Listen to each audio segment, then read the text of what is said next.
Dans cette vidéo, nous allons voir comment écrire l'égalité de Pythagore avec les lettres de la figure. Alors, tout d'abord, que nous dit le théorème de Pythagore? Le théorème de Pythagore, il nous dit que dans un triangle rectangle, le carré de l'hypoténuse est égal à la somme des carrés des deux autres côtés. Phrase qui peut paraître complexe, mais nous allons donc apprendre un petit peu à la décortiquer. Donc, je l'affiche. Dans un triangle rectangle. Donc ici, dans un triangle rectangle. Est-ce que j'ai bien un triangle rectangle? Oui.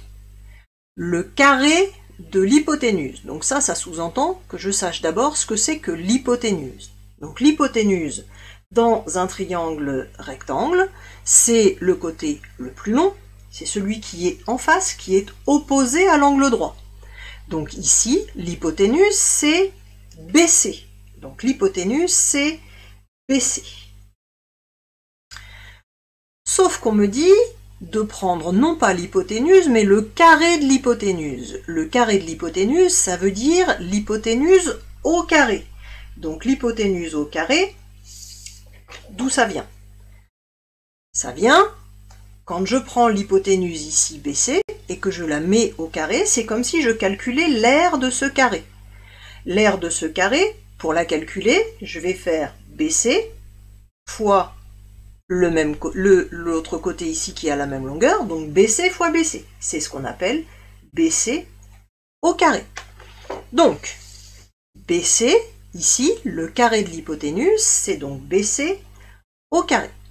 Ça, c'est égal à quoi? C'est égal à... Donc, important, on me dit que c'est égal à la somme. La somme, ça veut dire qu'on va faire une addition. Donc ici, on fait une addition. La somme de quoi? La somme des carrés des deux autres côtés. Je reviens à ma figure. Je vais donc prendre les deux autres côtés ici, et je vais prendre leur carré. C'est-à-dire que je vais prendre le carré de ce côté-là, ce qui me permet de mesurer l'aire de ce côté, c'est-à-dire AC fois AC, c'est-à-dire AC au carré. Je vais prendre le carré de ce côté-là, c'est-à-dire AB fois AB, c'est-à-dire AB au carré. Et donc, je vais prendre la somme de ces deux côtés. Et en les ajoutant, ça va me donner BC au carré. Donc, je reviens à mon triangle.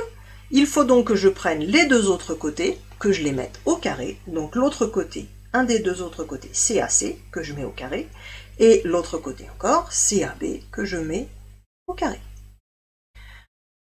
J'ai donc bien pris la somme des carrés des deux autres côtés. Ce qu'on pourrait autrement dire, la somme des deux autres côtés au carré. Ce serait la même chose. Voilà, on a écrit ici l'égalité de Pythagore à l'aide des lettres de la figure.